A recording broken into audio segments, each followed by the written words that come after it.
It's nice to be here again to talk and engage our wonderful audience. So, today we're going to be looking at maximizing profits, business profits. You would agree with me that every business owner, the reason you're in business is to increase your profit, true or false? And if that is the case, there are so many other ways you can do that. But tonight, we're going to be looking at using effective employee engagement. A lot of times, when business owners want to increase their profits, one of the things they do not look at is their staffing. One of the things they do not look at is the people that make the profit actually happen. If you remember your the factors of production, you talk about your capital, you talk about your machines, you talk about your materials, you talk about man or yeah, human being. All right. Even though HR people frown when we consider human resources as a factor of production.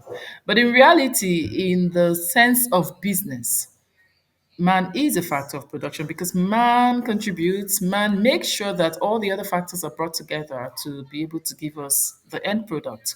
So a lot of time business owners think about the capital, they think about the cost, they think about adverts, they think about everything else. But the last place they look at is their staff.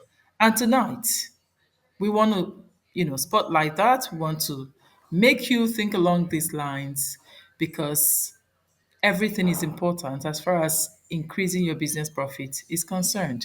So, we welcome you tonight and please take your seat, take your pen and paper, and make sure you learn a lesson or two. First, what is employee engagement? You already know who an employee is because, they are the people that work for you, whether they are your partners. There are levels of employees, there are partners, there are people you pay salaries, there are, well, you can call all of them stakeholders. But employees are the people you are likely paying monthly salaries, or you are giving commissions, or you are giving some level of something for the work they do for your organization.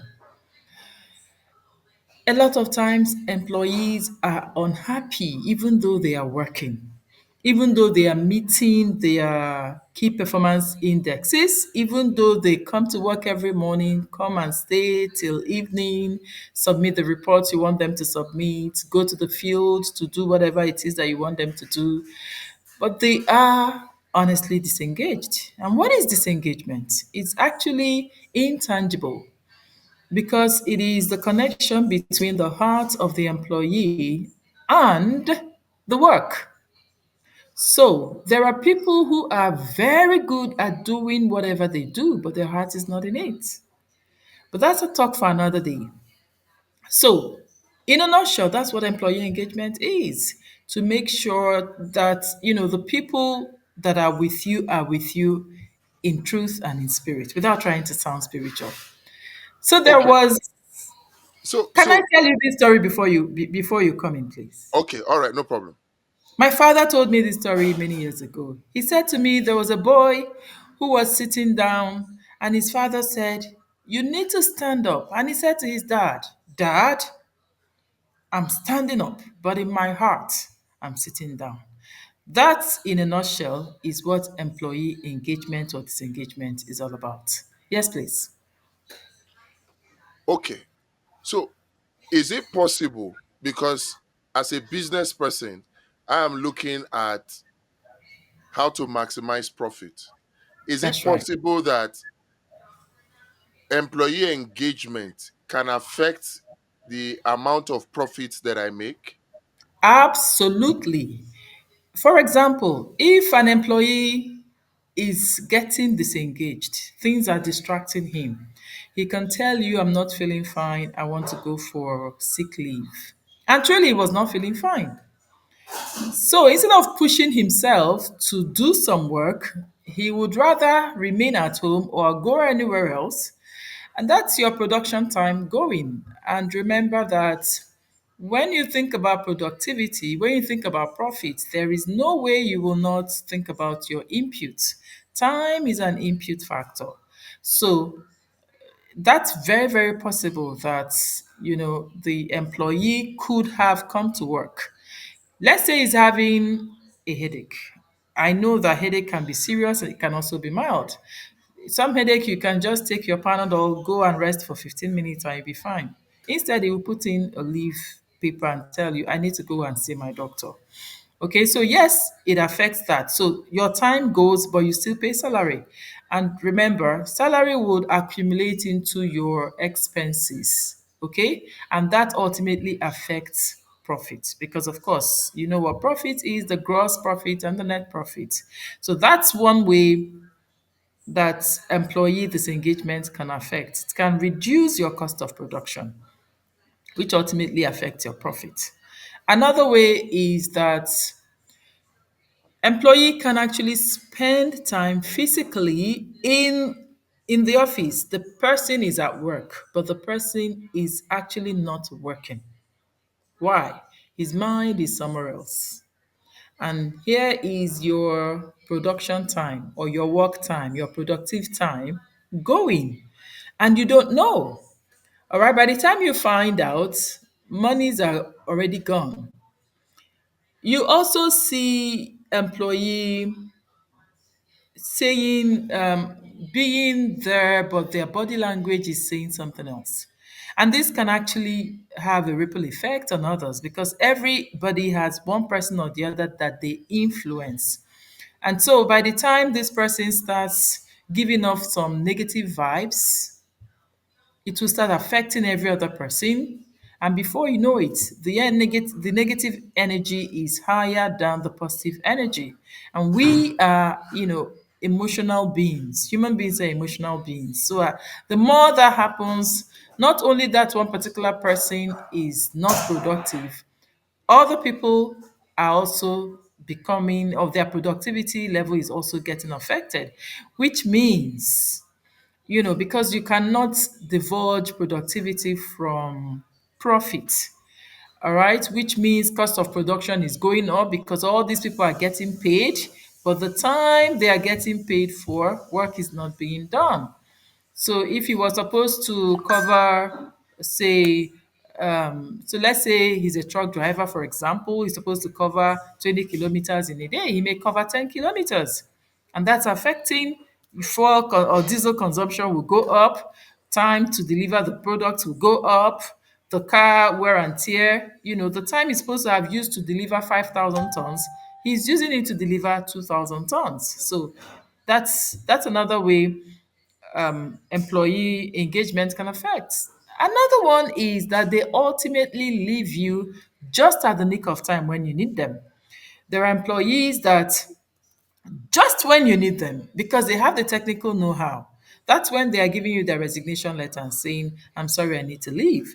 I remember many years ago, this particular client had traveled to the UK with her staff for some very technical training.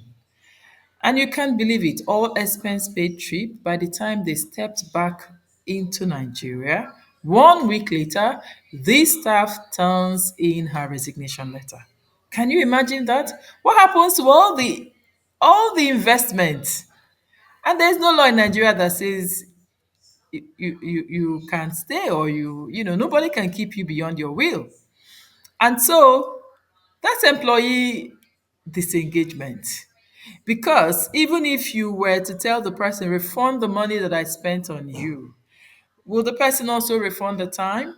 Will the person also refund the emotions, the energy that went into all of that? It's almost impossible. What about not just the time that you spent there? What about if what you went to train her for was timely? Say you needed it to execute this particular thing. The person is gone. There are instances, many instances, where an organization is supposed to produce a set. This guy, he's been trained, the certificate has been given in his name, and then he comes back. The company was putting the documents together, put him as a director, because he had the certificate and all of that. And then he writes the company and say he's withdrawing the fact that he's withdrawing his directorship, he's resigning as a member. Nobody should put him as, on any document of the company beginning from a certain date. And they tried to negotiate and said, "Excuse me, you know how important this is for us and all of that." And he said, "No, there was no agreement that if I go and come back, I will be, all of that. That's how they lost. They couldn't bid for the job because they did not have the particular certificate they needed. They had to start getting lawyers involved and all of that. And while you were doing that, the time to bid for this job was going. So this happens a lot and a lot, okay? But then there is no it's not for you to be, in despair if you're a business owner, because there's a solution to everything. If we identify the problem, then there's a solution. I just want you to remember that once there is staff disengagement, first it begins mentally, it begins from the mind. It can likely, not likely, it will definitely lead to reduced profit for your organization. And it's not a time for you to start saying, "I don't care, that you are indispensable. There are many fishes in the ocean." I've heard business owners say that, especially the small and medium scale business owners, start telling their staff members, "You are indispensable," and, words that are demotivational. It's not the time for you to say that. I would want you to remember that as a business owner, your job is to work on your business, not in your business. The people you've employed are to work in your business. So you're supposed to provide holistic direction, holistic strategy, but they are the ones that will do the operations. So they are very important. And guess what? They are not as dispensable as you think. They are not. So, having said that, how then can we maximize business profit? Through employee engagement.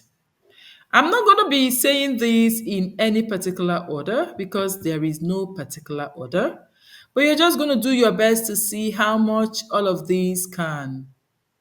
you can put them together and see they're all doable, all of them. So you just want to look at your processes and see where anyone is lacking and see how you can, beef them up for the benefit of everybody. Please remember, as far as work is concerned, it has to be a win-win for everybody. The business owner wins, the team members win, the organization wins. Everybody must be a winner. The reason I came to work for you must be fulfilled. The reason you've employed me must be fulfilled. The organization must remain a living organism, which means the organization will grow. But of course, if the reason you employed me and the reason I came to work for you are in alignment, then that's it. The organization will flow.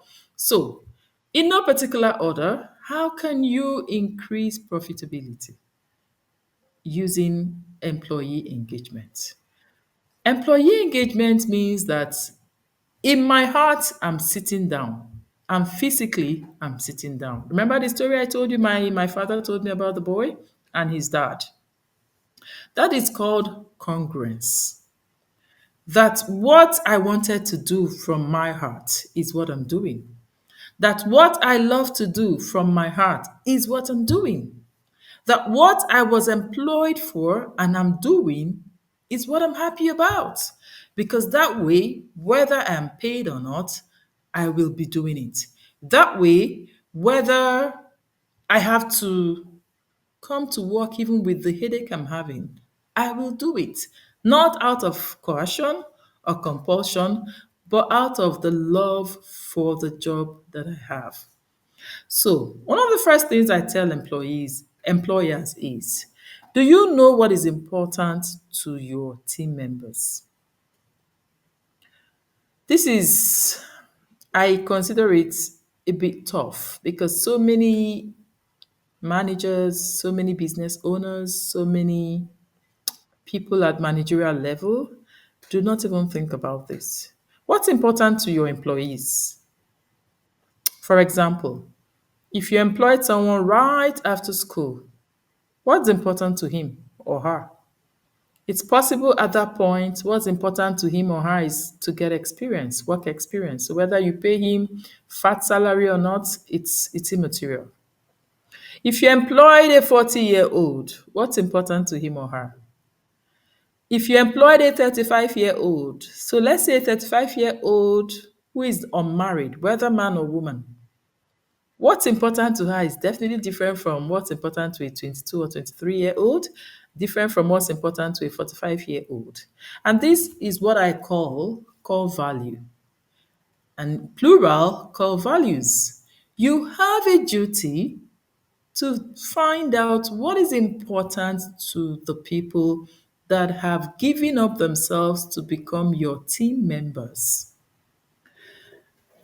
It has to be deliberate. You have to go out of your way and find it. You have to ask them, excuse me, please, what's important to you? And when they tell you, some people can tell you, off the top of their fingers. And some people will start thinking about it because they don't even know what is important. They haven't articulated it. They may know, but they haven't put the thoughts together because nobody has called their attention to it. So it's on you to find out what's important to these people. What's important to you now in another 5 years? Because I would like for you to work for me for, strategically, which means we're talking about long term, 5 years, 10 years if possible. So please, what do you think will be important to you in another 5 years? So a lady or a man who's not married, at that moment, what may be important to him will be, oh, well, I just want to pay my house rent. I just want to dress well. Remember Maslow's hierarchy of needs, the basics. And 5 years later, what's important to him? Oh, I need to reprocreate. I need to procreate. I need to, have a baby because my mates are getting married. So you can see what's important to him has changed. In 15 years' time, he's talking about having a roof in his name, So you can ask the person, what's important to you right now? And then you can ask the person, what do you think will be important to you in another 5 years? What do you think will be important to you in another 10 years? They may not have figured it out yet at the time you're asking, but it's important that you get started. If they know that you're thinking about this, then for sure, they remain with you from their hearts. So always elicit the core values of your team members. What's important to them? And guess what? This is not what a blanket can do. So you're going to have to do it individually. Now, please, they don't have to come and bug you so much. You have to find a way to get it out. Why? You want to fulfill it. Fulfill their core values. The more you fulfill their core values, the more attracted they are to your organization, the more they will give to you. And of course, the more they give to you, the more they also watch over your organization. They actually help you to close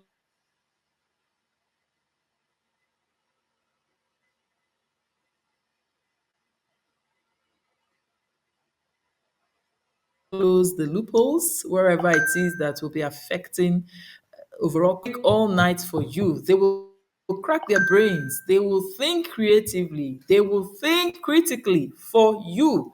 Why? Because they know that you have their interest at heart. We may not be able to exhaust everything on this podcast, but this is a conversation that I want us to get started with. Thank you.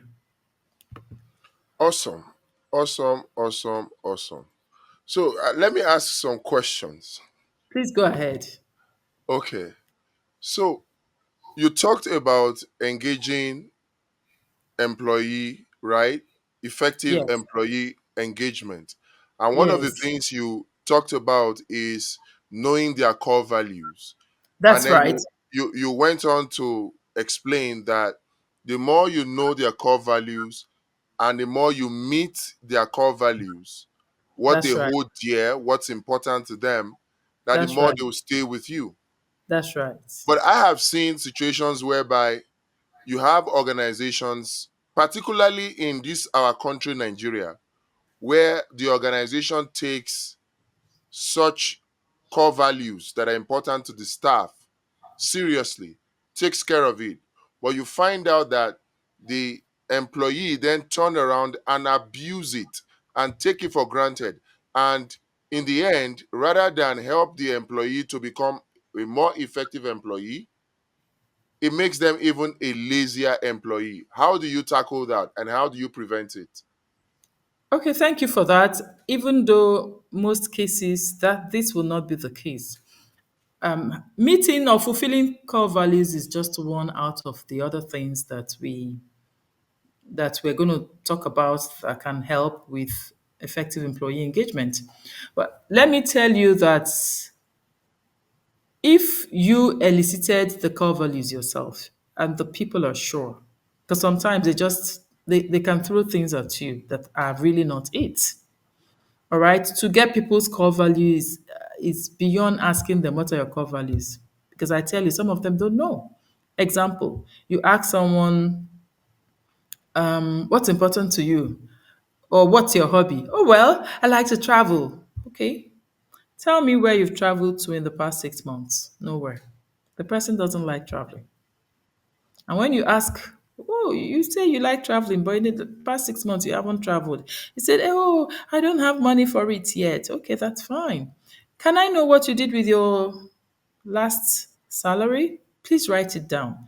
Two salaries before that one. And, do that for salaries for the past 6 months. You'll be shocked that where this person has spent bulk of her money is on getting certifications. So his core value is knowledge, not traveling. He doesn't even know. Okay? So when they tell you at the top of, just like that, don't also take it just like that because they may not have known. Remember, I told you that some people have never thought of it. It's when you start asking them that they become conscious of it. When we work with organizations and work with individuals, we can ask you something like, in the past 1 week, can you just tell us in summary how many friends you have gone to visit? And no friend. Tell us, how many church programs you've attended. 5 church programs, physically and whether it's virtually or physically. Tell us how many shopping malls you have visited. 12. By the time you finish checking, you will see this person's what's important to that person. You'll be shocked. Where you spend your time and where you spend your money give us a big hint of what is important to you. So, but if truly, truly, truly you got what's important to this person, sometimes because of the size of your organization or because of the direction of your organization, you're not able to meet it. So somebody gives you 5 core values, 5 things that are important to her. You may not meet all of them. And if the person has prioritized them, you're not able to meet, you don't have to kill yourself. Come on. I can't kill myself for all of you. I recognize your core values and appreciate them, but unfortunately, we will still keep doing what we're doing, hopeful that we'll meet them. And in the course of that, you were meeting 3. Another organization dangles an employment letter for this person who had, this organization seemingly have more potential and stuff like that. Excuse me, they're going to bolt. Okay, so let's say you took this person who is 29 years old, you were paying him 350,000 naira per month. And he has tall dreams, he has things he keeps desiring in his heart, and all of that. He's competent enough. And then one, you know, organization comes from somewhere and offers him, say, 600,000. You were giving 350 or thereabouts. No, and he gets an offer of 600,000. And it sometimes even comes to you. I got an offer for 600,000. Is there anything you can do? And really, you can't do anything because increasing hers means increasing across board because you're not just going to continue to treat her, like a sacred cow. And you tell him, I'm so sorry. I really can't match this organization. I bless you. I give you my blessing. And he goes. Okay? We don't have to quarrel over certain things. The only thing you can ask the person is, can you please keep a room so that in your heart, since you're transiting, if we need you, you can help us with A, B, C, D, and hopefully you have signed NDAs, non disclosure, so that they don't give out your information the way they like.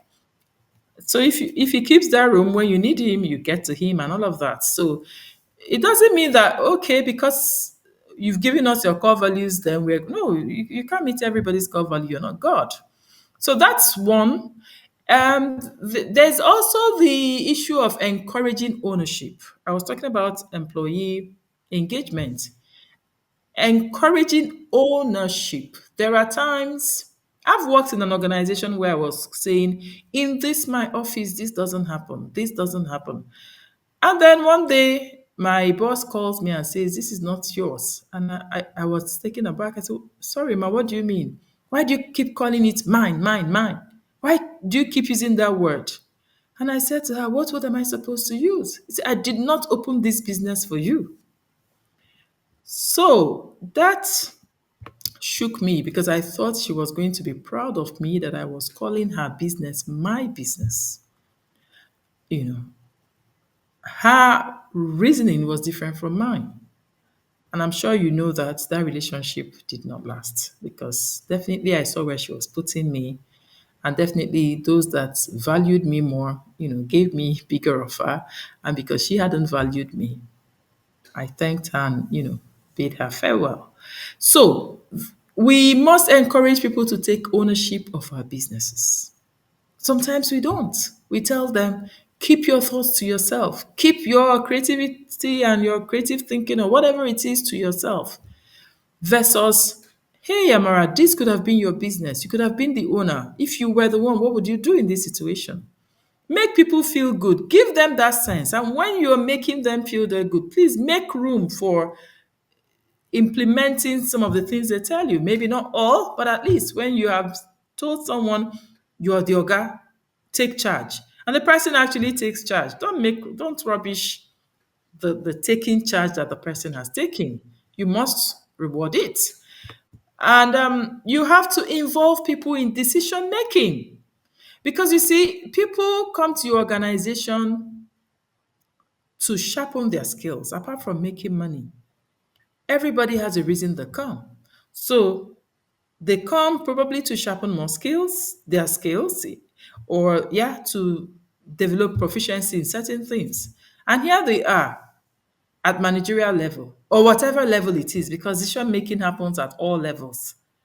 And you have refused to let this person exercise his ability to make decision. Decision making is a skill that not everybody has, and you don't buy it from the market. Decision making, it's something you have to consistently practice. That's why you have children, give them room to make decisions. They make a mistake, ask them the lessons they've learned from their mistakes. And so next time when they face a familiar or a similar decision, they will be better at it. A lot of employers do not give their employees the leverage to make decisions. And when they make decisions, whether it gives you the result you seek, if it gives you applaud, if it doesn't give you the result you seek, pat them on the back and tell them, we learn from, I mean, this is not a mistake. This was a mistake, yes, but there is no failure, only feedback. So take the feedback, take the lessons, and move on. All right. After that, also, you must be able to create a culture of accountability. All right. People must take responsibility for their actions in every organization. That way, it helps people to remain engaged. All right. Give people responsibility, allow them to take responsibility, make them accountable, set up processes in your organization that helps people take responsibility for their action. If you want to give them mentors, that's fine. If you want to pair them up, that's fine. If you want, for their decisions to be vetted in a certain way before final implementation, that's fine. Whatever you want to do, but show them that there is need for accountability. Everybody should exhibit that, including you, the employer. In fact, be accountable to them. How wonderful if there is no money in the account to pay salaries and you call your team members and say, I'm sorry, guys, we had these supplies that held our money. and is therefore affecting the usual dates we pay salaries. I plead with you to please give us 48 hours and it will be resolved. You will be more honorable than disappearing. There are business owners that when it's time to pay salaries and there is no money, they switch off their phone, they go incommunicado for till whenever it's sorted out. Instead of doing that, I beseech you to please look them in the face and say, this is the situation. It's our company after all. They will not leave you in 2 days. But if you don't, they will start getting disgruntled. And from getting disgruntled, they will start wanting to leave. For every time you lose a staff, can I tell you what has happened?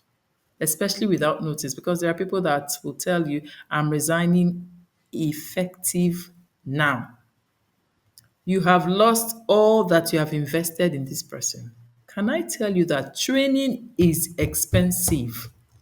It's like raising your child all the way and this child dies. All the money you have, or okay, maybe dying is too much. So let's say this child decides to become a drug addict. All the money you've spent sending him to school, feeding him, clothing him, I don't know what you're going to make all of that. His life is, wasting right under your nose. It is heartbreaking. So that's how losing a staff is. You've invested, teaching on the job, teaching off the job, nurturing, cleaning, and then the person works out on you. The cost of bringing another person who you're not even sure how proficient he is, who you're not sure about his character, is very expensive and it affects the time that we're supposed to use in production. Production will help us get the profits that we're looking for. The time that you're putting will help us get the profit that we're looking for. The raw materials that will be wasted in the place of trial and error would affect the profit that we're looking for. So create a culture of accountability and make sure that you start it, you. Then there is the point of developing leadership. This is extremely important. There is leadership at every level. Okay, so in an organization, there is a pyramid, there is the low management, there is the middle management, and there is the top management, and there is the senior, whatever you want to call it, the people at the C-suite level. C-suite level. So whatever level you are, leadership happens. And of course, you won't talk about leading others without leading yourself first. So you're going to have to invest in learning and development, what we call training. Again, I had said it before, it's very expensive to do. So people only perform better when they know. The evidence of knowing is in doing. So sometimes when you look at your team members, you see how they are functioning. Sometimes they function selfishly because they want to take all the glory. So they grab everything, they want to get it done, even if they can't get it done, because another colleague could have got it done, but they want to take the glory. So that's a poor leadership skill. So you have to invest in training. Very important. That way it can consistently keep your people tied to you. All right. Remember, when we talk about employee engagement, we're talking about the fact that they are physically there and they are emotionally there. If you like, you can say spiritually there. Like they are in sync with you, they are congruent. Everything about them being in that business is true. Not like the child that says, Daddy, I'm standing up, but in my heart, I'm sitting down. So you have to invest in learning and development. That's what it's called today. So whether you want to improve skills, the technical skills, there are things we call technical skills and there are things we call soft skills. Whether you want to improve on any of that, you still have to train. Whether you want to train a staff, now this is very important. There are some people who have multiple roles. So they function in research and development, something they like. They function in publicity, something they like. And so sometimes you can find one person being trained in multiple roles, whether that's what you want to do. Either way, learning and development is not cheap, no matter how you look at it. Think about the schools your child has been through. Early years, that's 0 to 5, primary, secondary, university, the continuous professional programs. It's never cheap. And so you have to continue to do that too, because it has a way of keeping employee engaged. I tell you something, when employees are not getting trained, they know. And one of the things they do is that they will say, okay, well, I was training myself with my money and testing what I've learned in your organization. Right now, I'm not going to do that anymore. When they've tested it and seen that it works, they start hoarding. If you deploy anybody to that department, they will not cooperate with training the person because they will say, well, I trained myself. I don't owe you to give you this. So you are not giving sufficient reward. If you allow that to continue to happen, people are going to be shortchanging you. They can be in your office using your internet and looking for work. You'll be shocked. So that takes me to another aspect, which is rewarding people. We may not exhaust it today because there are different ways you can reward people, but please put it somewhere that for employee to remain engaged, they need to be rewarded. The more they are with you, remember, the more they have got used to the system and the processes, the more likely your profits will happen because now they know where to reduce costs. They know which customer gives more money and all of that. Awesome. Awesome. I was going to ask a question. Yes, please. You made mention of the employer who traveled to, is it UK, for a training, and immediately the staff got back. Yeah, one I week think after. a week later, yeah, Yeah, he put in, or she put in her resignation. that's right. Are there no ways to stop this from happening? Is there anything the employer can do Oh to yes, prevent this kind of thing from happening? there are a few things that the employer can do before you embark on that kind of trip. I would wish you checked the body language of this person to be sure that yes, she's actually with me. Not that her heart is there, but in her heart she's sitting down. You know, And also, this person that is resigning is actually going somewhere. So you want to find out where is that place is going? What, not where. What is that place offering her? So let's say, yes, you took her to the UK and all of that, and she served you for 5 years, and you're paying her 100,000, and another organization is offering her 400,000 naira. So what can you do about that? So you need to be able to negotiate and don't make yourself unreachable. This is what I tell people. I tell business owners. It's like you went to the village, got a girl, brought her to the city of Abuja, and you started brushing her. Now she speaks good English. Now she dresses very well. Her taste has improved. She now gets city life. And then you expect that because you brought her to the city of Abuja, that's the only reason she will be loyal to you. No. Since you have brought her and you have given her a new taste, you have a duty to meet this new taste. So that's the same thing the employer can do. You've taken this person, you're nurturing her, now she has a new taste.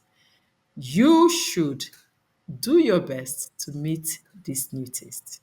All right, give her other roles. Maybe by the time she was going, she was a middle manager. By the time she's back, give her a senior manager. You know, Okay. negotiations can always happen.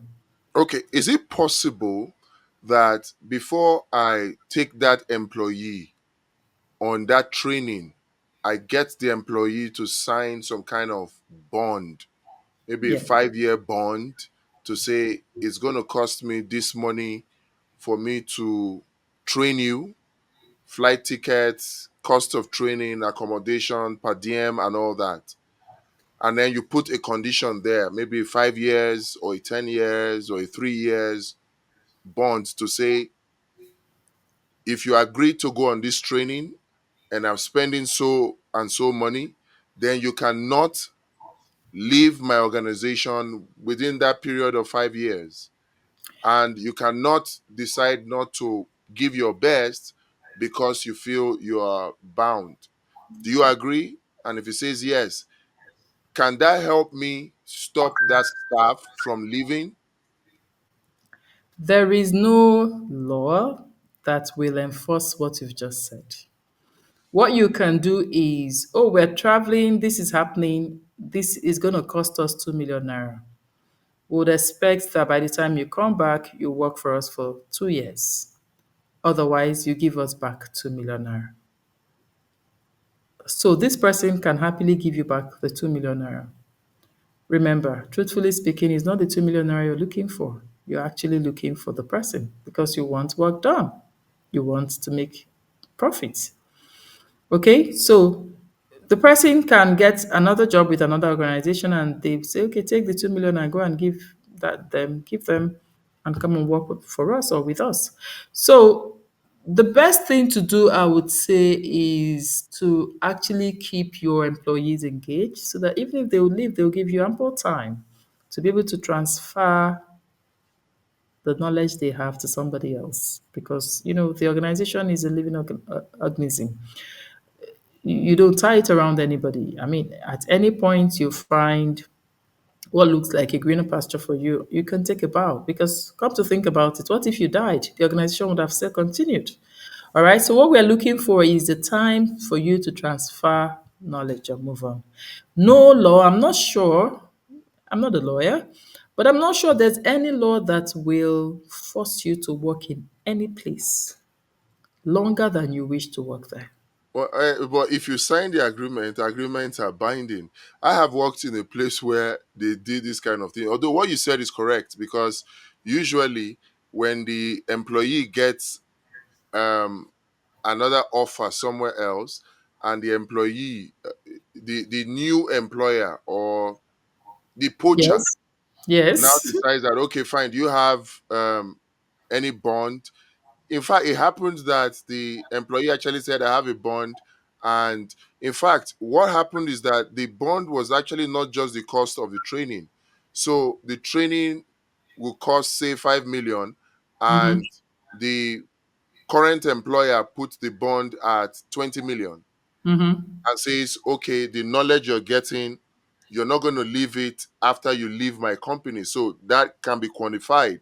I'm going to Mm-hmm. suffer opportunity cost if you leave. So they more than quadrupled it. So it became that amount. And what happened was that the new company, which happened to be a bigger company, actually Yes. paid off the That's it. Paid it the off. yeah. But That's then it. there are some others that put very stringent conditions in You into the know, bond. if And the conditions you put in the bond will not be supported by the court of law, it doesn't matter what you have put. Every bond will have to be subjected to the laws of whatever land. Okay, so in the case of Nigeria, to be subjected to the laws of Nigeria. And if there are no laws in Nigeria to support that bond, except this employee did not get a good lawyer, you can't win it. You will not win it. all right. So another question is this. You see, all this talk about um let me even put it up again.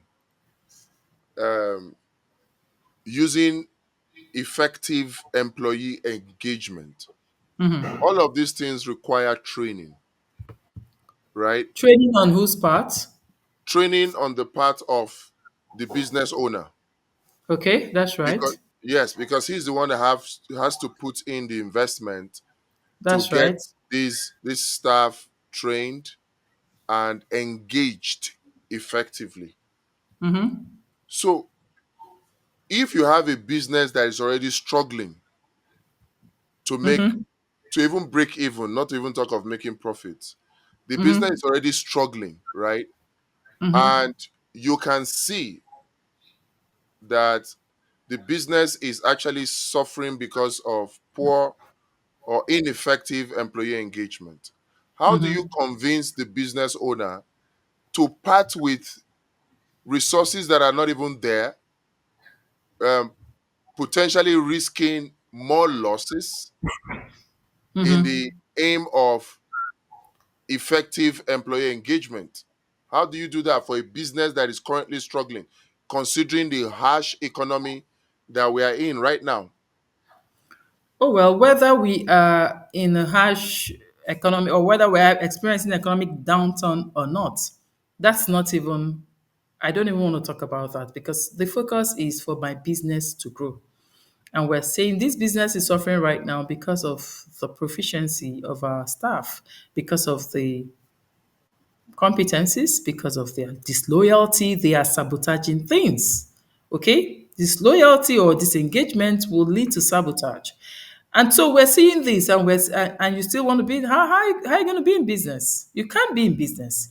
There's actually no business. So we understand, okay, you're illiquid at the moment. So then let's talk about other ways we can make money. For example, I can give you these services and I guarantee this percentage turnaround. Now, when that happens, can you give me so percentage since you're not paying me now? You can't be greedy and want everything and still want your business to go. That's not fair. All right. So you can have reach some level of consensus, you can have collaboration. Okay, so I am so I've given you the first example. Another example will be, oh well, I'm not the consultant here, but I know what the problem is. These staff A, B, C are actually sabotaging your efforts. I can actually replace them. I can do the work they do. And when I do it, this is likely the result. I would like the salary you pay to the three of them, give that salary to me because I'm doing their three jobs, because I'm using technology, I'm using my connection, my network, and all of that. The job these three people were doing, I can do. Why won't I agree? Let me pay you their money, get it done as long as I get results. But you see, what happened? One of the things that happened to business owners is that we're just thinking one way. I don't have the cash now, therefore we won't get it done. But this needs to be done. All right. Yeah. So it's important that we just always keep an open mind when we're doing business. It doesn't have to be one way. Okay. So I'm looking at my business. It's not bringing um, the sales as I want. It's not bringing the. I'm not getting the profit as I want. Is it always that it is the ineffective employee engagement that is responsible, or are there symptoms that I can look out for?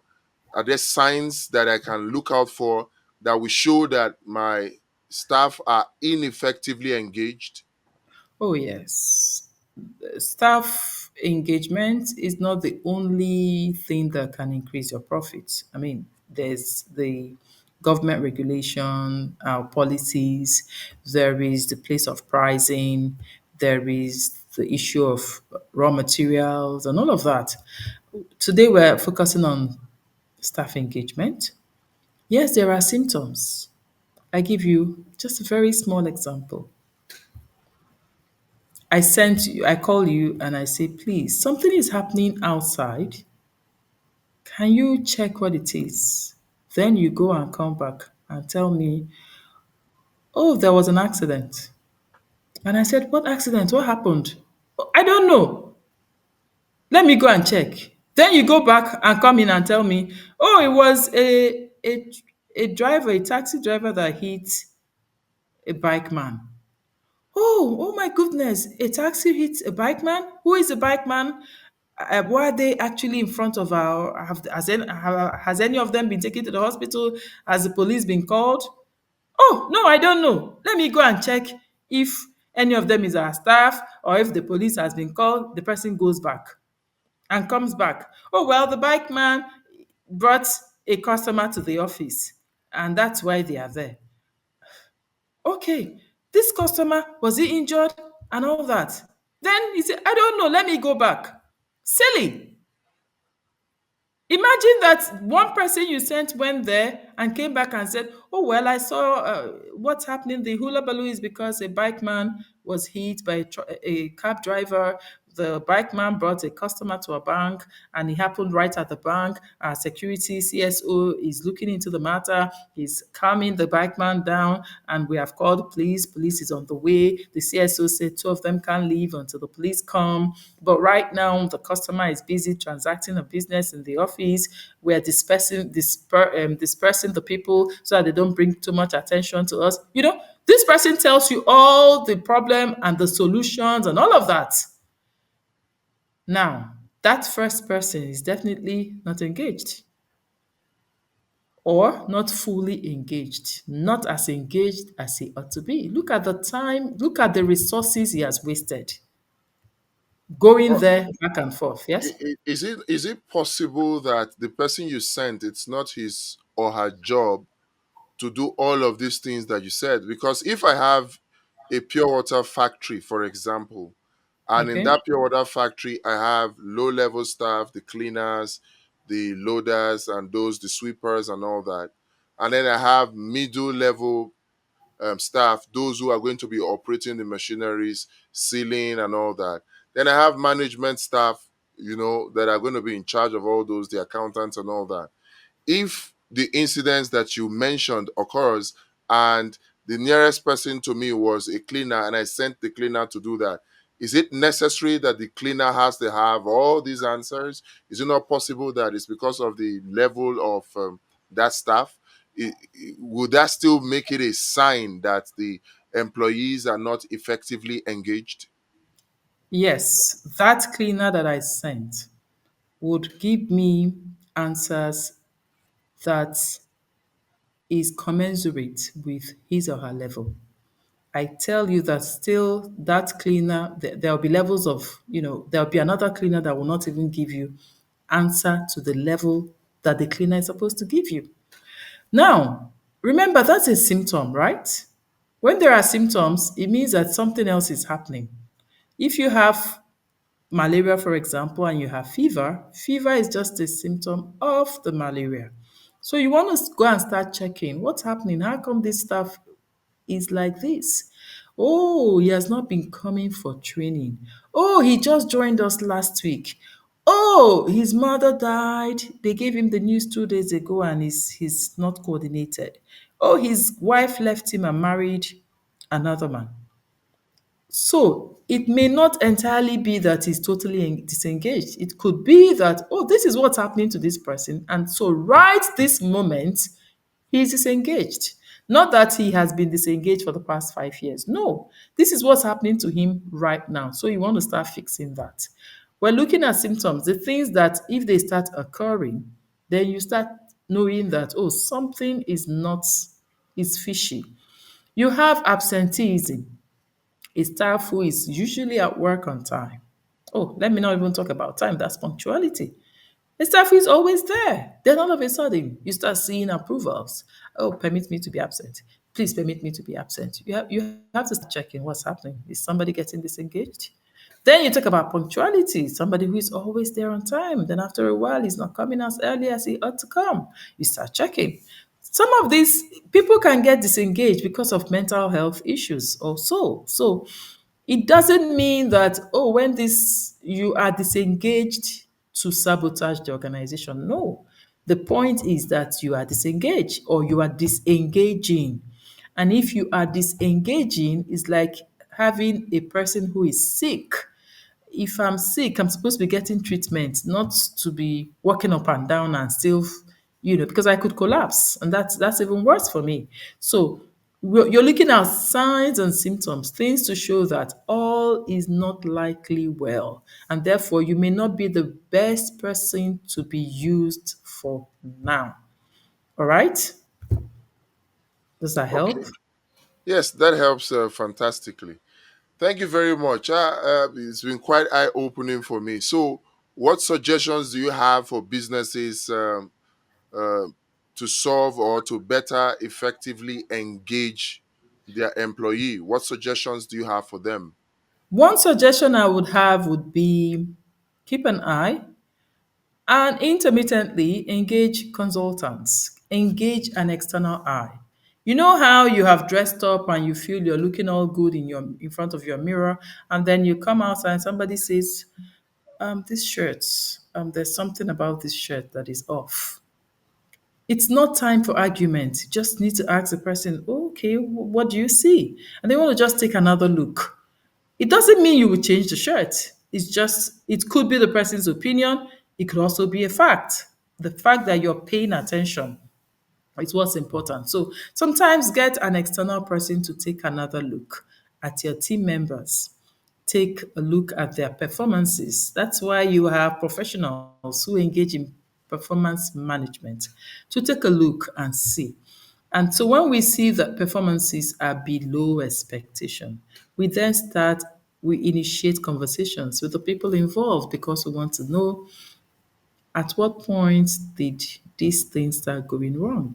Instead of continue to heap more work on the person who is getting disengaged, you want to work towards making sure the person is fully reconnected to the organizational vision before you start heaping more workload on the person.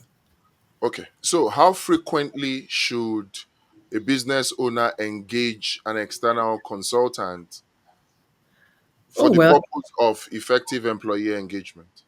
great. Some people can do by annually, so once, twice a year, every 6 months. But then it's tied to the goal you've set and how often you review the goals you've set. Okay, so there are organizations that set strategic goals. Of course, every organization should set strategic goals. So let's say 5 years. Then there are organizations that set yearly goals, and the organization even that set even 6 months, depending on the nature of the business. Now, whatever goals you've set, who is supposed to do what is very important because the little goals from all the angles would converge into the ultimate goal. So you are looking at what looks like a dashboard. So it's like you're looking at your computer screen and you're looking at the dashboard and you're seeing the figures, the performances and how they are going. That's when you have to do the internal engagement. And if it looks like it's not working, engagement with your staff, and it doesn't have to be you. Usually there are HR officers or executives in every organization. And if you don't have, you may have to engage one. So if that's not working, then you want to get an external person to take another look. That's so the frequency of that is totally tied to the organizational goals. Awesome. Thank you very much. So, tell us about yourself, your company, and the services that you provide that can help us, that can help businesses effectively engage their employees over time. I Yeah. like that. So my name is Amarai Zediniro, and I am a workforce optimization expert. And our company, Rowdenvid Consulting, we are in Abuja. We do our best all the time to look at the holistic plan, the mapping, the workforce. Well, we manage your workforce. We want to be sure that everybody is connected to the organizational vision. Everybody. If they are connected, it will mean that everybody is doing their bit to make sure the organization is advancing. So that's in a nutshell what we do. Sometimes people tell me, this thing you do is intangible. I said, yes, because it's services, but you will see the effects on your bottom line, certainly. Some of the tools we deploy, I'm not going to be specific, but I'll tell you that there's sometimes deep level coaching that is involved where we get down to people's individuality and, help to alter the things that they've set in their heads that they do not know is actually sabotaging their efforts and inadvertently also sabotaging the organizational efforts. Thank you. All right, fantastic. It's been a wonderful time discussing with you today.